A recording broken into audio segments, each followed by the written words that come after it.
democracy has been restored.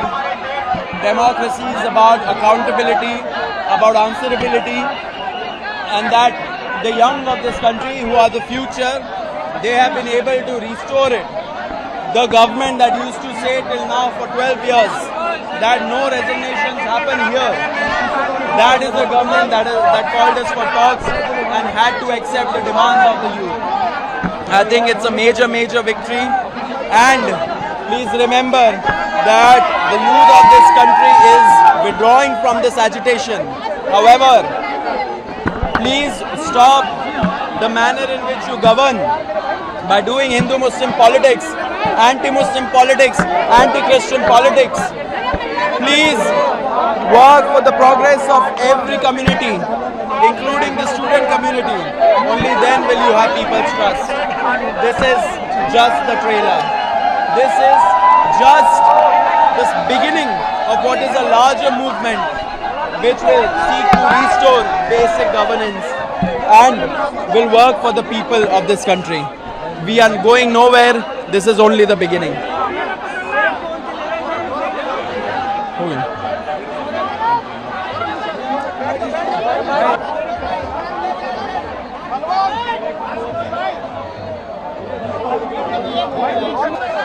ये बस एक ट्रेलर है, पिक्चर अभी बाकी है। देश के युवा जग चुके हैं। देश के युवा इस देश में जितने समस्याएं हैं उनको हल करेंगी।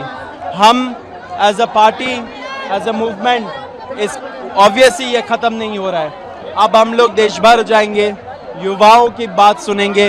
युवाओं के लिए सबसे बेस्ट जो पॉलिसी होगा वो हम लोग लाएंगे, एंड हम लोग सब लोगों से जवाबदेही, सब लोगों से अकाउंटेबिलिटी मांगते रहेंगे। अभी तो बस शुरू हुआ है, आगे बहुत कुछ करना है। देश के युवा जाग चुके हैं। देश के युवा अब नहीं रुकेंगे। देश के युवाओं की ये जीत है। उनको बहुत बहुत बहुत शुभकामनाएं। बहुत अच्छी बात हुई है। देखिए, जिन बच्चों की मौत हो गई, कुछ भी उसको जस्टिफाई नहीं कर सकता, कुछ भी उसको कॉम्पनसेट नहीं कर सकता, लेकिन उनकी जो फैमिलीज़ है उनके लिए हम लोगों ने 1 करोड़ का मुआवजा का डिमांड किया था।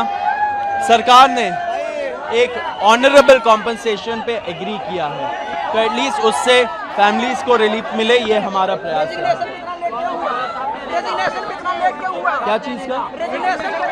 देखिए, ये सरकार अड़ी हुई थी, उनका ईगो बड़ा था कि हम लोगों में रेजिग्नेशन नहीं होता, लेकिन वो भूल गए थे कि युवा अगर एकजुट हो जाए तो फिर कोई ऐसी ताकत नहीं है जो उनके सामने नहीं झुकेगी।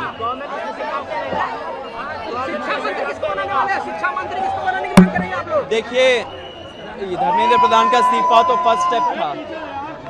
जो भी मंत्री बने वो याद रखे कि अगर आपने सिस्टम को नहीं सुधारा तो ये देश का युवा इसी नंबर में और इससे कई ज्यादा नंबर में फिर से वापस आएगा। आपको क्या लगता है शिक्षा मंत्री का चयन नहीं हो गया? जिस तरह से नफरत की राजनीति होती है, क्या जो नफरत की राजनीति होती है हिंदू मुसलमान, क्या उसमें कमी आएगी? छात्र और युवा जाग गए हैं। देश के युवा जाग चुके हैं। वो हिंदू मुस्लिम की राजनीति, एंटी क्रिश्चियन, एंटी मुस्लिम राजनीति, एंटी हिंदू राजनीति नहीं मानेंगी। सब लोग एकजुट होकर आगे बढ़ेंगे। एकजुट होकर हम लोग इस भारत को सफल बनाएंगे, सिस्टम को बेहतर करेंगे। ये 100 साल की मेहनत पिछले 20 दिनों में खत्म हो गई है। और कोई क्वेश्चन? बस